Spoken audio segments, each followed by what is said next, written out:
story, Swashby by the Sea, is written by Beth Ferry and illustrated by Juana Martinez-Neal.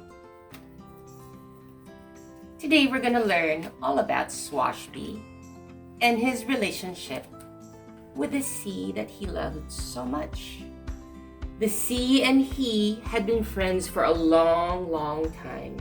She knew him in and out, up and down, and better than anyone. So when Swashby retired, it was to a small house on a small beach, as close to the sea as could be.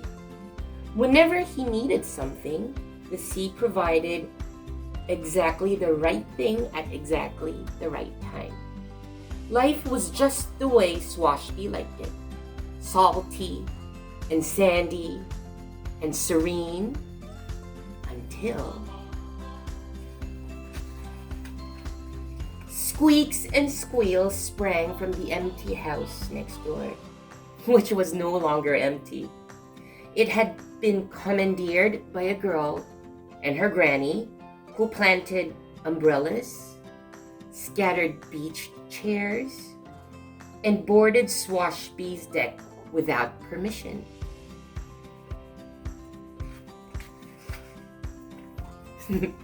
Swashby battened down the hatches, hid when the doorbell rang, and fed their oatmeal cookies to the gulls. He didn't need neighbors. He didn't want neighbors. Neighbors were nosy, a nuisance, annoying.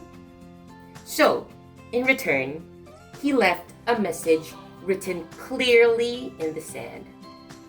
It says, "No trespassing," which the sea fiddled with just a little bit, washed away some of the letters to say, "Sing!"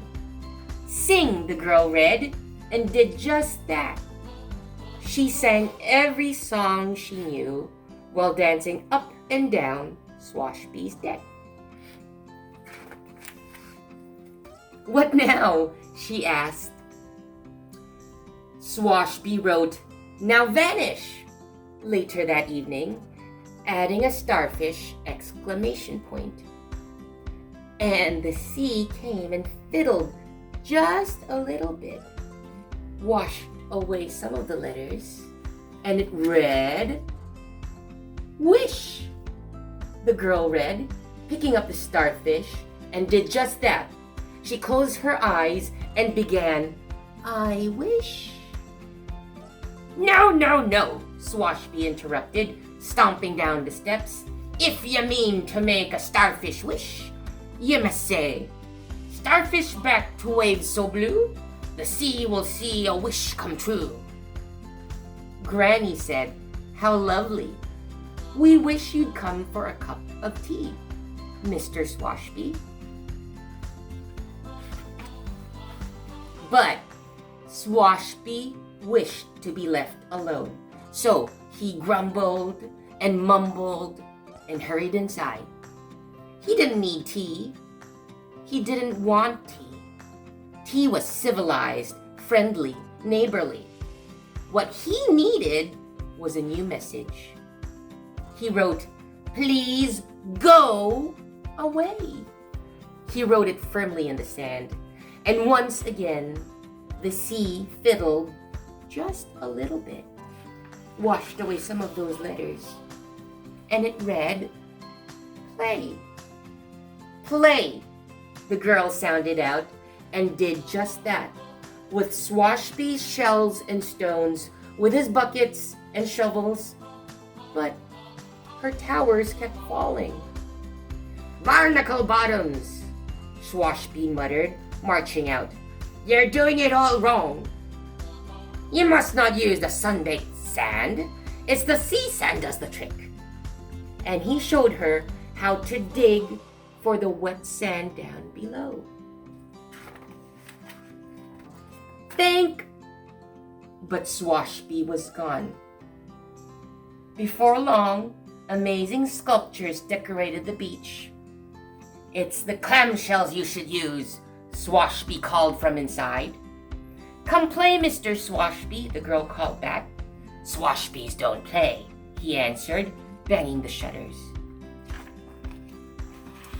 So the sea decided to meddle more than just a little.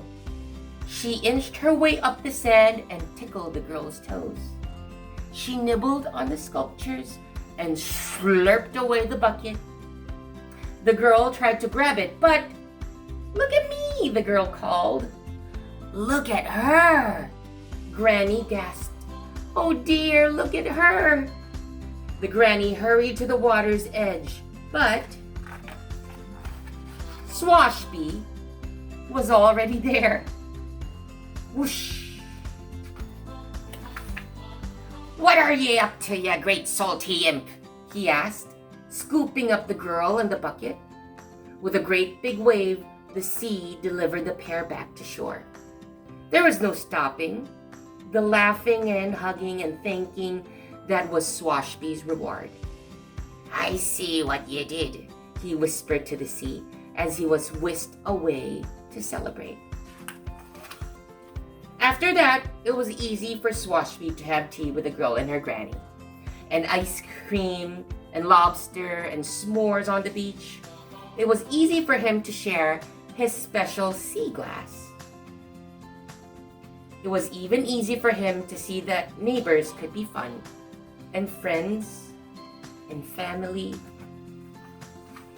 And when he had a moment to himself, Swashby carved a heartfelt message for the sea, which said, "Thank ye, friend," which the sea fiddled with just a little bit.